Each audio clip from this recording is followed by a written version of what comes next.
ಟಗರು ಫಿಲಮಲ್ಲಿ ಪ್ರೇಮ್ ಮಗಳು ಹೇಳ್ತಾ ಇದ್ಲು ಡೈಲಾಗಿ, ಒತ್ತಿ ಬಿತ್ತಿ ನಾವೇ ಕಣಪ್ಪ ಕೈ ಎತ್ಕೊಡೋರು, ಶ್ರೀಮಂತರು ನಮಗಿಂತ ಶ್ರೀಮಂತರು ಇನ್ಯಾರಪ್ಪ ಅಂತಾನ.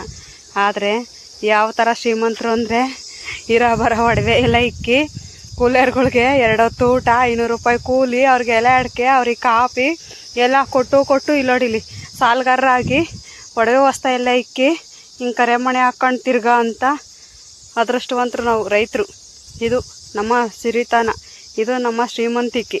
ಇರೋದನ್ನೆಲ್ಲ ಕೊಟ್ಟು ಭೂಮಿ ತಾಯಿಗೆ ಹಾಕ್ಬಿಟ್ಟು ಹಿಂಗಿರೋದೇ ನಮ್ಮ ಒಂದು ಶ್ರೀಮಂತಿಕೆ. ಪ್ರತಿಯೊಬ್ಬ ರೈತನು ಮನೆಯಲ್ಲೂ ಇದೇ ಕಥೆನೇ, ಇದೇ ಜೀವನನೇ ನಡೀತಾ ಇರೋದು, ಇದೇ ಒರ್ಜಿನಲ್ಲು. ಹತ್ತಿ ಗಿಡದ ಕ್ರಾಸ್ ಮಾಡಬೇಕಂದ್ರೆ, ಈ ಗಿಡ ತರಬೇಕಂದ್ರೆ ರೈತರು ಜೀವ ಮೇಲೋ ಕೆಳಗೆ ಬಂದಿರ್ತೈತಿ. ಸುಮ್ಮನೆ ಡೈಲಾಗೆ ವಿಡಿಯೋಸ್ ಹಾಕಂತಾರಲ್ಲ ಅದಲ್ಲ.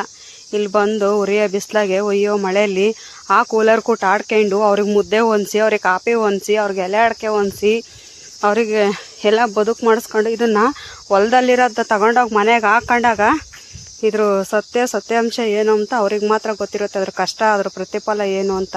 ಸುಮ್ಮನೆ ಗಡ್ಡೆ ಮೇಲೆ ನಿಂತ್ಕೊಂಡು ಬಾವಿಲಿ ನೀರು ಜಾಸ್ತಿ ಇದ್ದಾವೆ ಅಂತ ಹೇಳೋದಲ್ಲ.